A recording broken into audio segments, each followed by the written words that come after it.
weltare ɓiɓɓe fulɓe andu diine maɗa fedde heblo sukaɓe afrika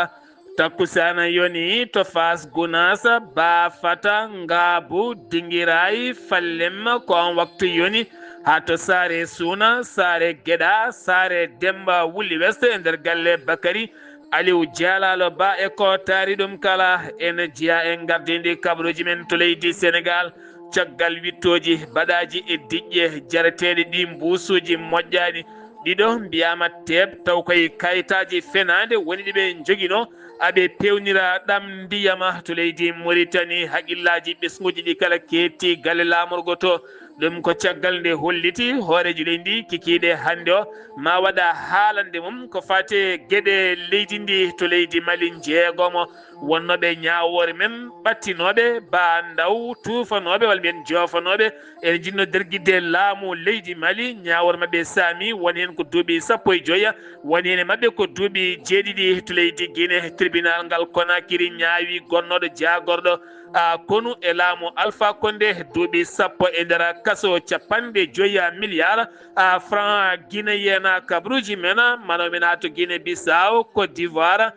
Nigéria Ghana jolam jaɓeri ma en jaaha toon to Moyen Orient kame leydi France ha toon to Espagne musidɓe tedduɓe woto goɗɗe joni jañoɗen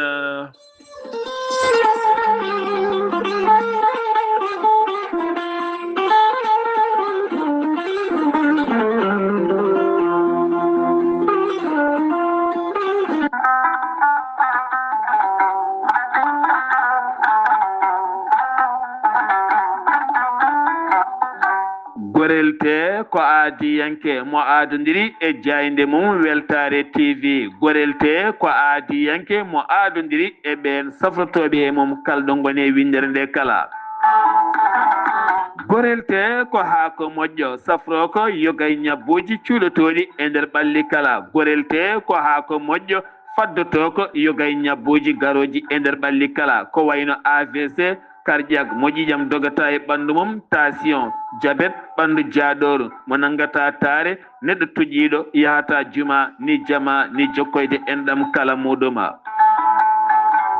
gorelte hewɓe safrotoɓe e mum kolliti alhamdulillah gila jokkodire gorelte o saaha yogay rafiji ustima e nder ɓalli men kala gorelte sahibi hebde hen ko laaɓi jahata koto site mabɓe internet mbaɗa www.gorelte.com ma yi toon kala ko safrata kala gorelte ko haako moƴƴo iwraka koto koredinnoɗo a yittat ko jamireɗa mbaɗa e ndiyam gulɗam aɗa yara aɗa yito cellal ɓandu maɗa so tawi noon ko tonggode gorelte jiɗɗa jokkodirde e mum gonɗa koto juude guuriki jokkodirta koye gueddasi 77 267 16 66 so tawi noon gonɗa koto semme jokkodirta koye Amadou Samba Diong mbatta ko 77 092 84 72 so tawi noon gonɗa koto leydi Côte d'Ivoire jokkodirta koye Hamidou Ba mbatta ko 00 225 01 53 11 51 54 so tawi noon koto leydi Mali gonɗa jokkodirta koye Bayel Djibril Diallo mbatta ko 00 223 72 06 64 25 so tawi noon gonɗa koto Mbour leydi Sénégal jokkodirta koye Saydou Ndaw mbatta ko 77 388 21 88 so tawi noon gonɗa koto leydi France jokkodirta koye Harouna Ngaydo mbatta ko 06 50 99 64 43 musidɓe tedduɓe gorelte e jeese men dañen hen jamma salade aadi ɓuuri firtude aadi ceerno Djiby Sy wi ko firtata aadi mo addire jayde weltare ɓiɓɓe fulɓe andu diine maɗa weltare TV ceerno Djiby Sy ko wittiyanke leɗɗe ko safriyanke safruji fina tawa ceerno Djiby Sy ko jaadindo ɓaala wala danwal kala gandu bidde laaɓaɗo leɗɗe ceerno Djiby Sy ne safra rafiji kewɗi ɗe jiiɗa cirolla omo safra rewɓe wonduɓe kista fibrome dogam sita rewɓe ronkoɓe sowade rewɓe ustoraɓe dawago e rewɓe sattoraɓe kala ceerno Djiby Sy ne yawrane worɓe ustoraɓe gorago yawɓe yitade koye men e jippiɓe leece kala e on fannu ceerno Djiby Sy ne jogii leɗɗe wiyetee ko muuɗa hirnda ƴetta ɗum joni moosa nofuru ceerno Djiby Sy ko laaɓɗo reedu ko malaɗo woni ceerno Djiby Sy ene jogii pegge e usula ɓeydooje arsigaji pirtoji dabruji ceerno Djiby Sy ne wiye denndaangal kiline mum to mbawɗa wonde kala so tawi on paamodiri leɗɗe ma e safroyima guettoma hano hannirta ni ceerno Djiby Sy ne jogii leɗɗe fannuji tati hen fannu goto ene safra fodde 17 rafi fannu goɗɗo ko fodde 19 fannu tataɓo o ene safra fodde 100 rafi ceerno Djiby Sy ene andina denndaangal kiliyeɓe mum e oɗo saaha joni mo tawe to Wourossogui so tawi a ari ha Wourossogui yaltirde Wourossogui lawol faade Nabbaji dernier station so tawi a limima banggue ma ñaamo ma tigui galle ceerno Djiby Sy walla so tawi a ari ha ɗon to station so tawi a noddimo ma hemmo hano hannirta ni ceerno Djiby Sy noon numéro makko leydi Sénégal tawi ko numéro appel mbatta ko 78 128 35 98 ceerno Djiby Sy numéro makko WhatsApp ko numéro leydi Mauritanie mbatta ko 00 222 47 22 80 84 ceerno Djiby Sy ko bawɗo l'istikar ko indema inde nene ma dokkatamo haala ko woni nder ɓerde ma ha mbiya yoni ceerno Djiby Sy waɗande l'istikara ko 2000 francs CFA omo jogui numéro Wave e numéro Orange Money numéro makko Wave e numéro Orange Money 78 128 35 98 ceerno Djiby Sy ko laaɓɗo reedu ko malaɗo woni e base makko ne golloto Nouakchott en tawi ɗon meñi ko wiye ceerno Alassane Sy sa jokkidire e ceerno Djiby Sy tawi ko leydi Mauritanie gonɗa to Nouakchott ma o jokkidire e ceerno Alassane Sy ceerno Djiby Sy ko laaɓɗo reedu ko malaɗo woni mbadden danɗo faade makko kettude kaburuji mon e demgal pula Afrique, Asie, Europe, Amérique, Moyen-Orient, Océanie. Jam nyalle mon musidɓe tedduɓe mawde nogase nayi morse hitande ujunnaje ɗiɗi e nogase jeegoma yonti kumpital mene ɗemgal pular ɗo yeeso haalirde he ko musidɗo mon guiɗo mon sehil mon Sar Abdoullahi Sarr to karallagal Weltare TV ko musidɗo mon Saydou Abouba jeheten ko ton to cuuɗi meɗen ndulmaji ceerno Abou Baydi Kaw di Keccel Sarr ene tintina dendagal bandiraɓe ndulmaji naaɓe ko taari ndulmaji kala wonande jamma mawlidi nabi sallllahu alayhi wa sallam mo woowi wadde ɗum baaɗi ko kono ne kadi musidɗo makko miñi ko biyeteɗo ceerno Mody Sall e kala hitande ɗon ɗo cuuɗi meɗen ndulmaji ɗo hen waɗata ko nogas lewru août fanduɗo hen ndu so haaji jomiraɗo ene bisma hen noon dendagal bandiraɓe julɓe kala ɗo mbawi wonde e nder windere nde kala PDG wonande ɓamtare to Mbour ceerno Oumar Diallo mo ɓamtare ene tawe hande o to leydi France ɓeɗen gandi kanko Oumar Diallo PDG groupe ɓamtare taw ko agence ɓamtare mo Mbour ko neɗɗo mo ganduɗa luwowo galleji jeeyowo terrain-ngaji hande o noon o waɗi jillu makko toon to leydi France ene ɗamina noon mo watton yewtere no fotiri kala taw yewtere nde o yewtata ko caɗele leyɗele kame caɗele galleji ɗum noon kala jiɗɗo hebde hen ko laaɓi guila e terrain-ngaji ha e galleji sifano neɗɗo dañirta ɗum guila e kayitaji mum hol leydi ɓurdi moƴƴude to moƴƴi sodde e hol funteteɓe hen ɗen gueɗe kala sa yiiɗi hebde hen ko laaɓi beele mbawa kadi rentade mbawa kadi jokkodirde makko kanko Oumar Diallo PDG ɓamtare ko agence immobiliére taweteɗo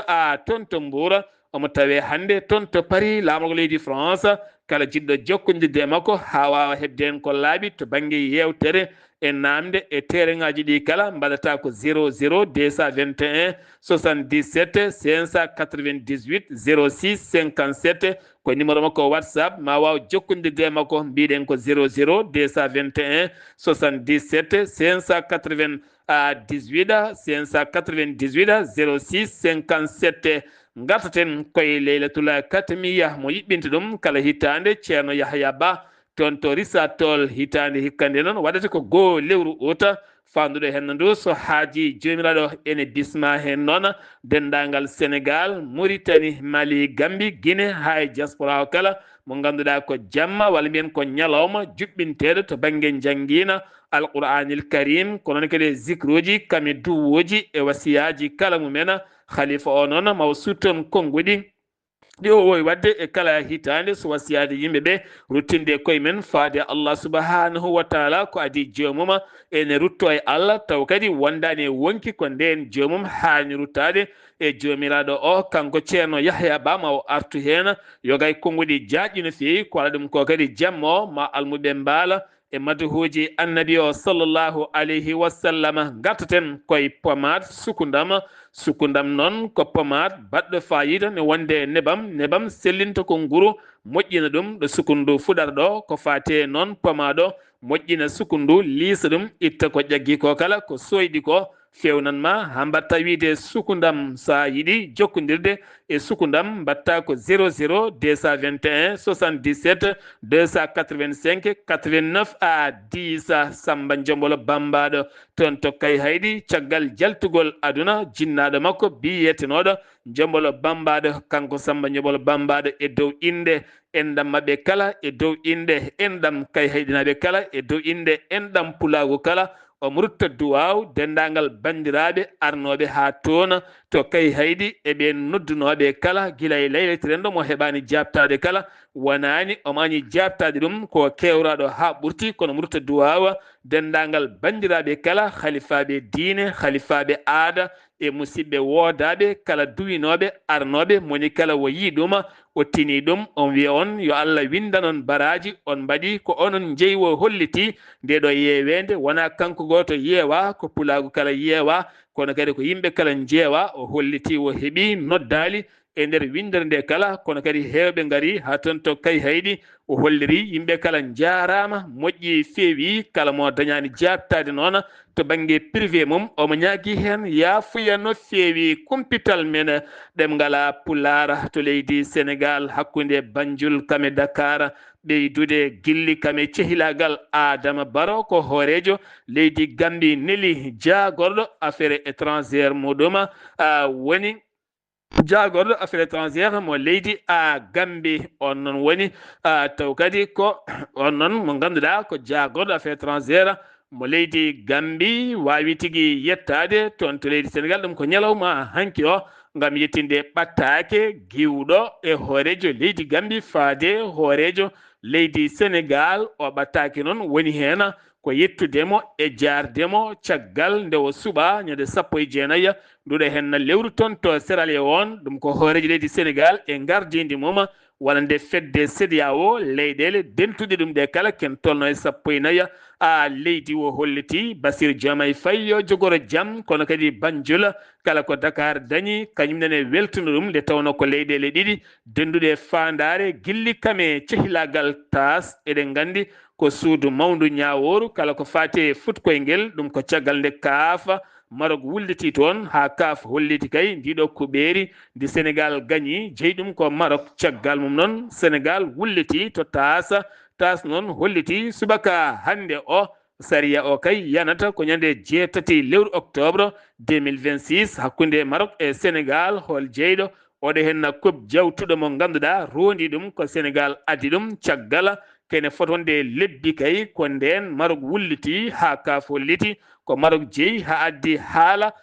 mawka no feewi diƴƴe jarateɗe gonɗe mbusuji gona moƴƴe ɗum ko caggal wittoji mbaɗaɗi toon to ICAD université Cheikh Anta Diop caggal muɗum noon gendarmerie e police ne mbaɗa hen wittoji mawɗi no feewi ɓen fewnoɓe ɗam ndiyam ɗam ganduɗa ɗam hutore taw kadi alda e cellal haydara jaggama hen noon ɗiɗo biyeteɗo Ibrahima Balde kamɓe wonde Idrissa Dieng kamɓe ɗiɗo kala noon aɓe jogui kayitaji jamirɗi yoɓe pewnu ɗam ndiyam kono kayitaji ɗi ko kayitaji finede ɓe pewni ɗum koye laggu ɓe kolliti noon ko nande kay ko mbaɗowo laggu goto tan walliɓe aɓe pewni goto e mabɓe kala woni hen jooɓi ko 100 ujunere woni hen ko 150 ujunere yooɓi kamɓe ɗiɗo noon ɓe naggama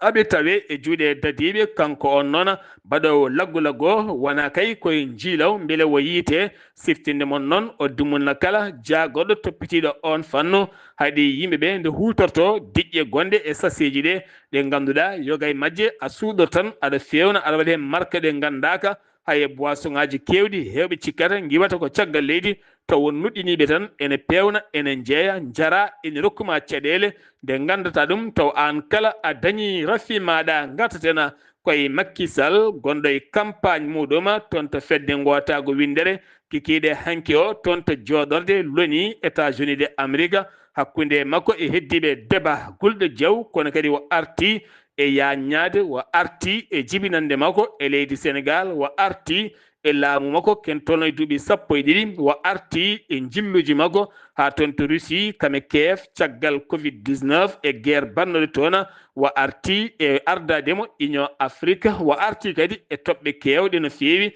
kanko oɗo henna Macky Sall hanki o holliri so tawi kay o heeɓi loni kuccam ɗam o jogani loni o holliti maw darnu pont mo ganduɗa ene wawa kay sudde hakkude leyɗele mawo ñippu kala fitinaji mawo haɓa heege basala mawo haɓa kala ko fati niɓɓere cellal ɓalli kadi ma duuma mawo haɓa kala ko fati waylo waylo taaridi kono kadi mawo dog koyɗe jaam e banggueji ɗi kala holliti oɗo saa noon gueɗe kewɗe mbawi ɓuccede ha loni kay ɓuura ƴellitade kanko o Macky Sall hanki o woni kellanaɗo woni poɓɓanaɗo no feewi taw kadi koye yiyande makko ko fati e banggue loni caggal nde o yalti noon e nden haalande o salmodiri e sehilaɓe makko ɓen tawtoraɓe ɗon ɗo yeeso joɗorde fedde gotago windere nde henna gartatena koko fate Adji Sarr kame Ousmane Sonko hewani siltude e médiaji leydi Sénégal goto jeeyaɗo e Pastef mbiyeɗo Adama Diop o jagganoma hitande yawtunde kono kadi o waɗama garde à vue ko hande o foti darade ni e yeeso procureur kanko noon ko commerçante o jeeya ko toon to Touba caggal nde waɗi vidéo omo yenna hen Adji Sarr kame Diomaye Faye on vidéo noon wonande kay ko parquet yamiri yo jagge ko hande o foti darade e yeeso procureur ma en garto hen so tawi en keɓoyi ko ɓuuri hen labde wonande Jeux olympique 2026 Dakar eɗo saaha heddi en tan ko balɗe temedere wonande kay ɗo wonno duuɓi ha yettima balɗe temedere lebbi tati tan pawɗi seeɗa woni ko heddi ko fati juɓɓingol siftinde mon noon wonande pijirloji olympique konngol wonata goo yiɓɓinede e nder Afrique taw kadi koko ƴama ha nandira beele wawa waɗede e Dakar taw kadi ko toon to Saly Diamniadio Dakar ko ɗo hen ɗum jogori yuɓɓinede golle mum tambiɓe kolliti oɗo saaha kay ari e seɓɓitade kono ko wona ɗum ko kadi gardiɗo ko fate Jeux ji olympique Sénégal holliti so tawi ko folamo woni kay jeygue huɓɓete sawru jeygue ndu huɓɓete ko 12 lewru septembre so haaji jomiraɗo ma yillo e nder 14 région ngaji leydi ndi Sénégal kala fuɗɗoto noon ko ñande 31 octobre ha fayanma 14 lewru novembre ko ene tolno e ujunnaje 2,7 taw kadi ko athlète woni fijoɓe sukaɓe ma mbaw tawtorede ɗum ɓe ko dogoɓe diwoɓe ɓe ko waddoɓe dando ɓe ko muttoɓe ɓe ko waɗoɓe ɗirnela ɓeɗo henna ko weddotoɓe ɓe ko diwoɓe soroɓe ɗe gueɗe kala ma mbaw waɗede hen taw koye banggueji kala mumena gartatena koye Pastef kala ñalawma garɗo hewɓe ne corto e kalanda Pastef tinama tan e nder waktuji 96 kene tolno e temedde jeeɗiɗo taw ko suka jalti Pastef e nder 16 amene nder 46 taw kadi koye département ji ɗe leydi ndi Sénégal kala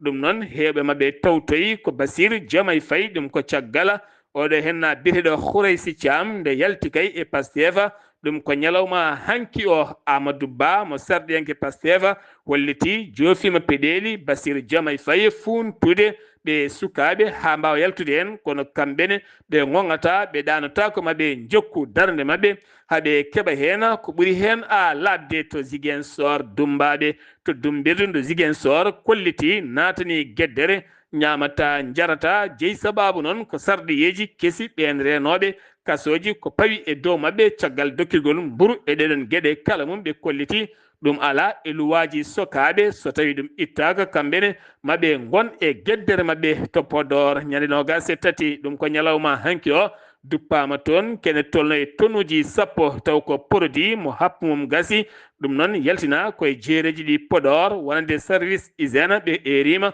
population nde ɓurata rentade no feewi wonande produit ji ɗi happum gasi ha tenti ko wayno jiwuji kame patuji eɗen gueɗe kala ko ɗum noon ɓuuri yawde tigui rokkude caɗele taw koye dow ɗin fannuji kala teskama nguɗo hen ndungu no natiri ni hen ene addi kay fayre mawde no fewi ɗum ko toon to Wourossogui caggal nde hendu mawdu arine arde tooɓo jeeyi sababu ɓalal yande sukaɓe ɗiɗo hen gotel guel duuɓi 12 wasi fittano mum goɗɗo noon ne wone kooma ne tampi no fewi waɗi hen gañiɓe matériel uji kewɗi mbawi bonde hen so tawi koto jum toon kadi ko antenne orange woni ko yani toon ha ganduɗa tardini kala ko fate orange money kame weeyoji e gueɗɗe kala e nder diwan nammarel eko taari ɗum kala taw koye dowa ɗiɗon sifaji kala mumena brigade de la gendarmerie taw komo federɓe ɓe pawi juuɗe mabɓe e biyeteɗo Mamour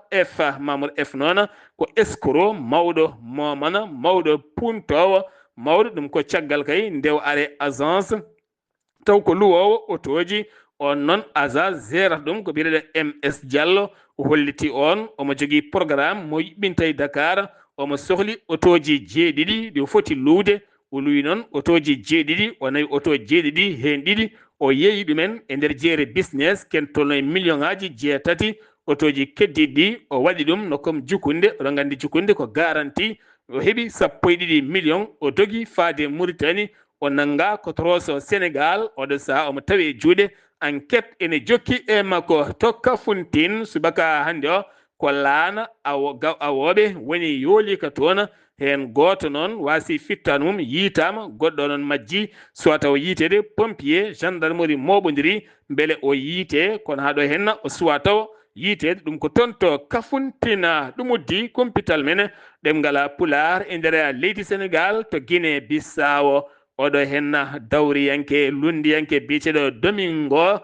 Simon Pereira mo ganduɗa nangganoɗo Dumba taw jofa piɗeli koye kuddata bannoɗo 2025 mo laataki caggal muɗum noon Dumba e nder galle muɗum wona no karɗo cellala la zenti noon woni général hotantama yamiri yo yalto safroyo oɗo saha mo tawe toon to Portugal ngam hebde safara makko ɗum ɗo henna uddi kumpital men ɗemgal Pulaar e nder gendi leydi Sénégal paɗena ko toon to leydi Mauritanie jagorɗo gueɗe nder leydi kame jaccingol laamu mo leydi Mauritanie jertini jinnaɓe joguiɓe sukaɓe nde ndenata sukaɓe men gila tan ndungu ngu fuɗɗi jeeyi sababu ken tolnoye sukaɓe jeegomo mbasi pittal men kamɓe kala koɓe yooliɓe e beeli toon to hawdila harbi walla min hawdila sharqi ha fayenma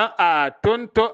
Barahana ɗiɗo nokkuji kala jeeyi sababu yoolade toon to Timmidara ko sukaɓe ɗiɗon jooli toon to diwan Alege ko sukaɓe nayi jooli e nder biidi fewnoɓe boli ɗum noon wo jertini jinnaɓe nde toppitto sukaɓe men ha tenti noon ɓen sukaɓe fijiyoɓe e sara nokkuji baɗɗi dorumaji e calli e ko nandi hen kala mumena hoorejo leydi Mauritanie oɗo kikiɗe hande sanga 20 heures ma huccodire médiaji tenti noon woni médiaji ko wayno Facebook YouTube ma mbaɗɗum en direct kuccam e kuccam médiaji kala ma kuccodiri hen ngam namde e jaabuwuji omo yiɗi haaldude discours makko walla ni mbiyen conférence makko faade leydi ndi gila e faggudu ha e ɓamtare e ɗiɗon gueɗe kala mumena ko waɗa ɗum ko noon kanko hoorejo leydi ndi Mouhamed Wuld Cheikh Al Ghazouani subaka hande o joɗodima e coordinateur Moussa Fall ɗo wowo guinol kaldigal gendi leydi ndi ko wiyete dialogue national yogay ardiɓe landaji politique en keɓani noon ko laaɓi koɓe poti haaldude ma en gartoy hen dental taw kadi ko fendoɓe kosam ɓirɗam kaɗɗam goɗɗam kala ɓe kolliri mette mabɓe mawɗe no fewi faade laamu leydi Mauritanie waasi ɗum wallidde isinaji pewnoji kosam e nder noksoɗa ha e nder leydi ndi kala ɓe kolliti noon wonande ñamde daabeji ɗe ene seeri ha ɓurti ten daabeji ɗe so ñamani kosam heɓotago kosam so heɓaki fendotako so fendaka yawuru dañetake goɗɗum hay ɓirɗam dañetake wi biyeteɗo Habib Wuld Habib on woni gardiɗo fedde fendoɓe kosam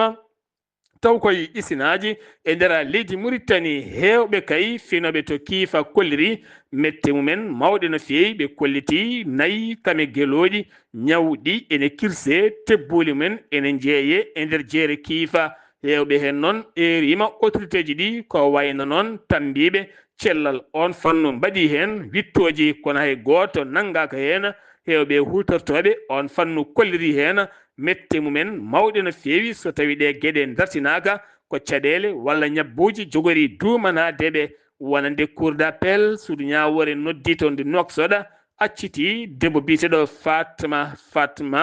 Fatma Ibrahima Mahamadou on noon o jaggano ko caggal nde waɗi layif makko omo ñiŋa hen armée leydi Mauritanie jeeyi sabawno nanga o dumba ngam yaɓɓudemo fodde e haaldemo ko wodani faade armée leydi Mauritanie o wawi accitede ɗum ko ñalawma hanki o suudu ndu wawi accidemo e dow on fanno hawdila sharqi carburant kewɗo kañum tetta toon par gendarmerie toon to kanko sa kañum woni ko tetta taw kadi ko ɓen dognoɓe ko fate ɗen gueɗe taw koye suuɗayru lewani lawol ma wonoy ujunnaje litre uji woni ko tetta e mabɓe paɗen ko toon to leydi Mali suudu ñawore ndu Bamako yaltini Saria subaka aljuma hande o ɓe jeegomo ɓattinoɓe ba ndaw gonnoɗo hoorejo leydi par transition mo leydi Mali ɗum noon ko nguɗo hen laamu jofinoɓe peɗeli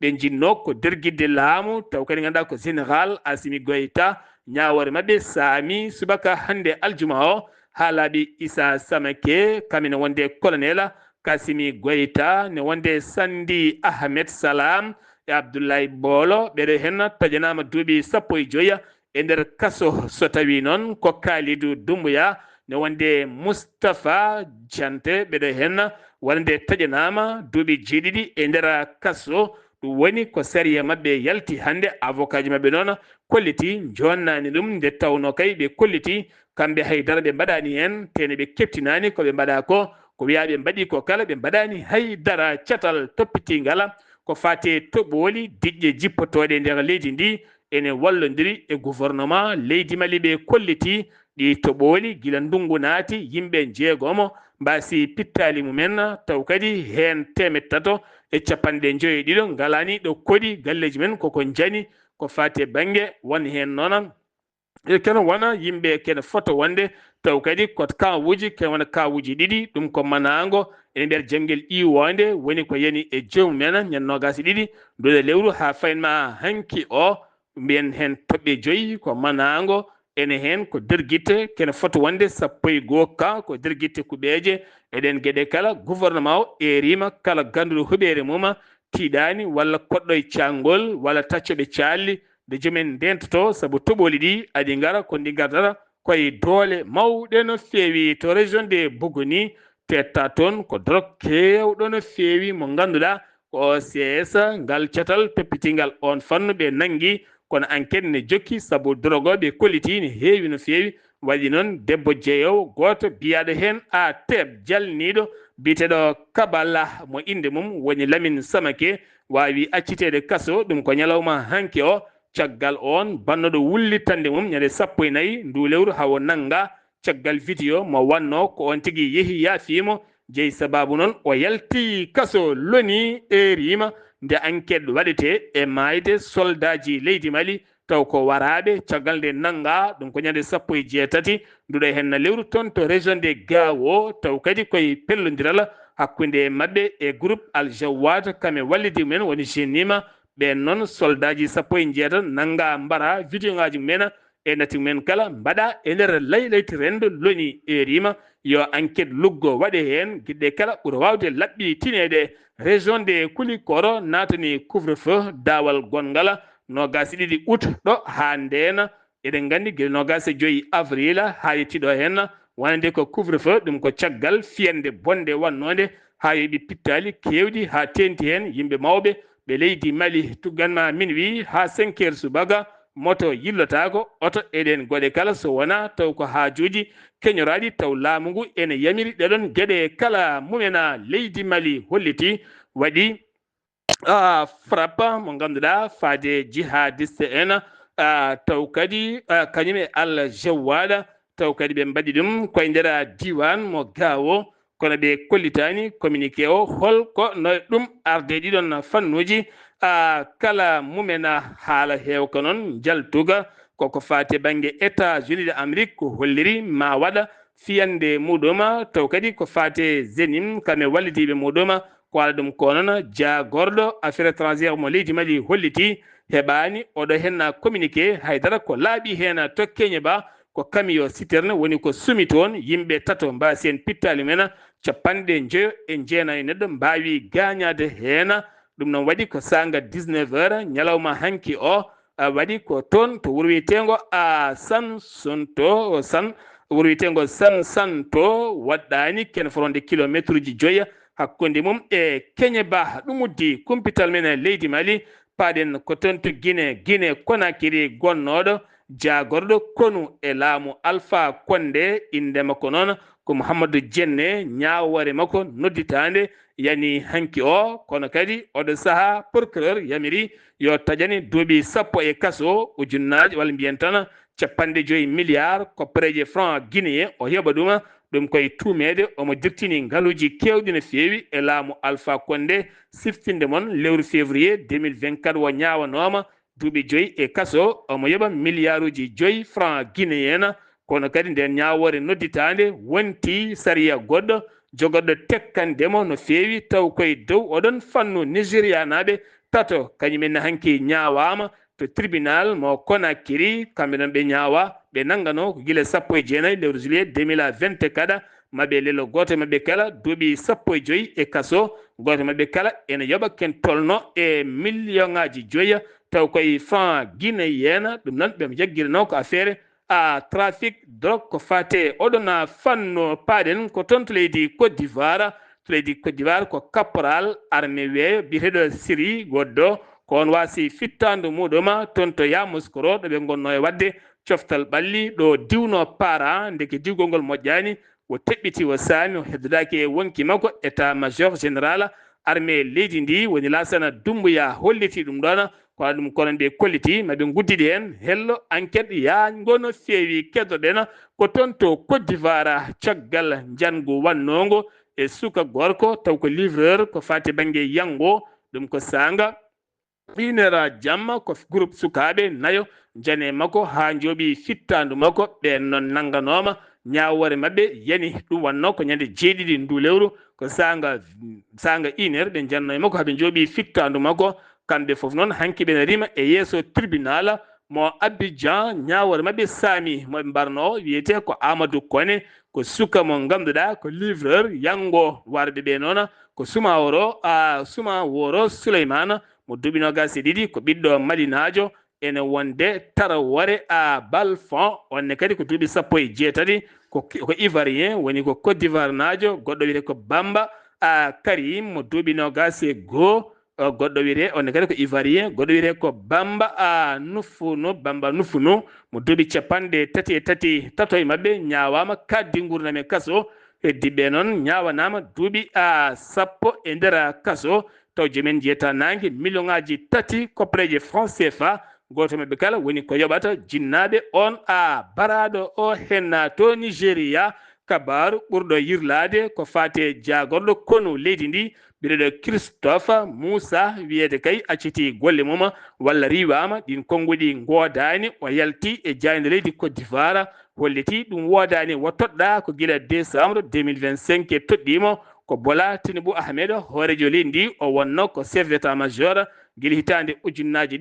2023 kono kadi hande o ɓuuri wonde jagorɗo kono mo leydi ndi Ghana Afrique du Sud ne ɓeydo herƴude ɗum ko caggal Cyril Ramaphosa hoorejo leydi Afrique du Sud neli nelaɗo mum faten to Ghana ñippani taw o tension kono noon Joe Dramani Mahama hoorejo leydi Ghana erima Union africaine nde wawata kay uddidde guite mum e dossier ji ɓeɗo Afrique naɓe lepteteɓe toon to Afrique du Sud joolam jaɓeri hakkude États-Unis d'Amérique kame Iran ha hande de ko konguɗi gulɗi jawa kame guerre média moni kala ne jaabo goɗɗo konguɗi payɗi no fewi Amérique holliti ma addu konu ngo ganduɗa Iran wawa faddade ɗum ɗon ɗo Iran e jokki kay yande laaɗe batoje taccode taw kadi ko ɗon ko 3 dromose Robel mo utsi kañumne holliri waɗi jangu mum e navire pétrole ɗo ganduɗa hande kala ko fati pétrole coggu mum ɓeydima Iran holliti tolniri bomboje kewɗe faade leyɗele hoddiɓe mum ɗo tawete hande o taw kadi wonande ko basuji koñinkoɓe Amérique kono kadi Amérique ne jokki kañumne jorde pomboje mum yoga e ɓulli nucléaire uji ha tenti noon doronaji e nder leydi Iran Espagne ko cumu bonɗo waɗi toon ɗi dumunaji kala ujunnaje woni ko jeggina gese e galleji jaddi e jeygue o saaha jeygue ari ha ɓatti taw kadi ko Madrid kene wona kene fotta wonde sappo e tati ujunere hectare woni ko sumi France hanki o hoorejo leydi mum Emmanuel Macron erima haaju keñoraɗo kame balle ngam ñippude ngue jeygue ngue ganduɗa to nokku biyeteɗo